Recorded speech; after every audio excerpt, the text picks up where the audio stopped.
Welcome back, Eternal Dragon here, bringing you an updated build and a crazy new interaction. Now we all, of course, already know that the Mosquito's mantle is way overpowered, but I have pushed this thing to the limit.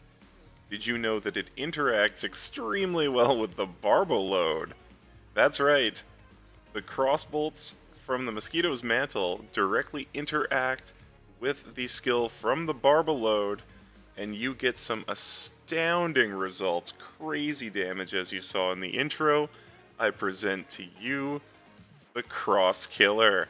So, going over the weapons, all of them are absolutely phenomenal choices, but starting here we have a Voltaic Vamp of the Citadel, enchanted with action skill, active lightning damage increased by 50%. This gun is insane with this interaction. You saw me completely destroy Barkenstein in literal seconds using this weapon. We also have a White Rider on the build, a classic that everybody loves. This thing is fantastic. We have a Scalawag. If you've not tried this weapon with a build like this thing is again super duper crazy. Absolutely capable of bossing a Chaos 50, just doing anything you want. And we still have the Crossblade on the build, still a super duper effective weapon. This one, on spellcast, increased poison damage by 30%. You see here we have action skill start spell damage 40%, action skill active poison damage 50%. All of these are just different great enchants to put on your weapons to kind of maximize your opportunity to do damage.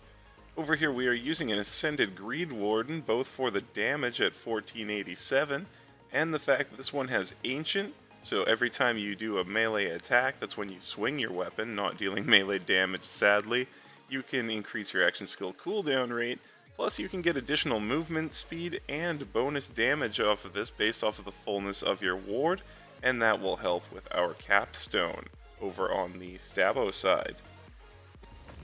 And that's increasing our melee damage here, so that Executioner's Blade can do a bunch of work for us.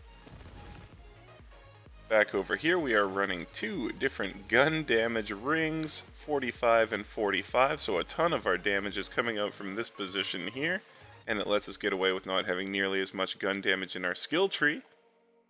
Triggering Body Rune, we have gun damage here as well, and so there's our major gun damage for the build.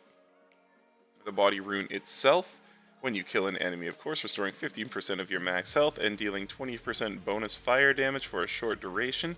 This is not additive fire damage, this gives you fire damage, so you will start doing fire damage when you get a kill. The Mosquito's Mantle, of course, this thing is broken. 30% chance to apply a 30% chance on critical hit to apply a crossbolt. But those crossbolts are going straight through your damage formula again. They are way, way overpowered. We're probably going to see this nerfed at some point, but for now, this armor is crazy. Use it on pretty much any build for tons of extra damage. We are using a fortifying sigil, so that when we stand inside of it, we are of course increasing our damage by another 20% and healing for 8% every second. This is a crazy good build for staying alive and for doing top tier damage. Here is our Barboload.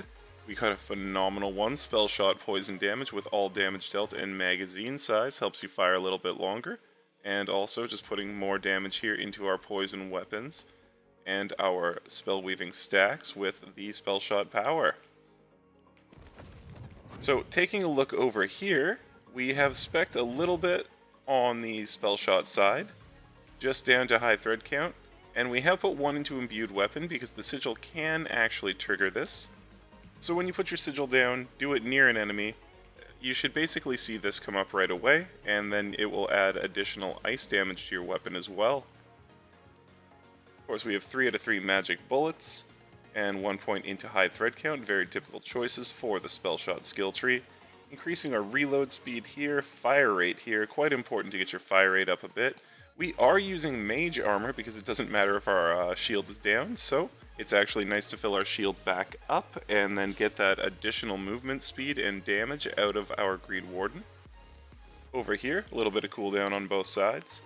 And spell crit chance just to help the sigil actually crit and trigger imbued weapon for us. We will be using From the Shadows, and that's of course going to increase our critical hit damage by 25%, and we're going to be critical hitting all the time with this build, so this will apply pretty much all the time when we're in From the Shadows, and you can just do absolutely over-the-top insane damage using this. 5 out of 5 here in Arsenal. It's not the best use of points, but it is a pretty good use of points because we are not doing much with potent poisons at all. 2 out of 3 in Haste. 5 out of 5 in Swift Death. Now, this skill, I love this skill. It gives you bonus damage based off of your movement speed, but you do not have to be moving to benefit from this. Now, of course, you will do more damage if you are moving, but any movement speed bonus that you have actually applies directly into this, increasing your damage overall.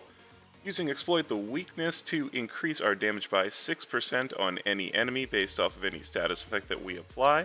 We've got at least 3 different ones that we can apply pretty readily, 4 actually if you're using one of the poison guns, so you can get a good amount of damage increase here. 4 out of 5 over here for critical damage increase in general, and then of course one of my favorite skills, 1000 Cuts, we're going 5 out of 5 so that we can overall increase our damage by another 25% very quickly with all the critical hits that stack up 1000 Cuts for you super quick. Alchemical Agent, giving us additional chances to apply status effect. And then we have Executioner's Blade. So every time you get a gun or spell critical hit, we will apply an Ethereal Blade, dealing melee damage based off of our melee weapon. Super good damage coming off of the Greed Warden here. And on top of it, Executioner's Blade does in fact proc Alchemical Agent. So all of these blades coming down have a chance to pop off this skill as well. Myth rank of 772. And then over here in our hero points, we've gone 40 out of 40.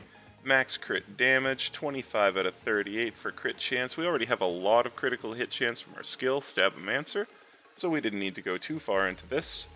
30 out of 42 here for some spell cooldown.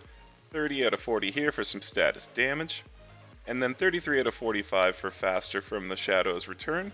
Now, you could move some more points into here, but I like a nice balanced character, so we didn't really need to force this number. You see, I did actually take the archetype Pack Rat, and that gave us +5 in attunement, and I did that just to be fun and different.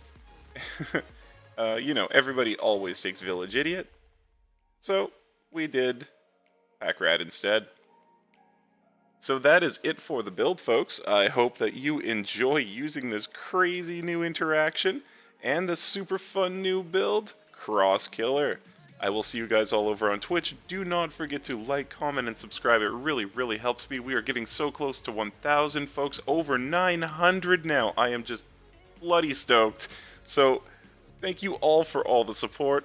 Can't wait till we hit 1,000. We're going to have to try to figure out something super duper cool to do for that. And until next time, happy gaming.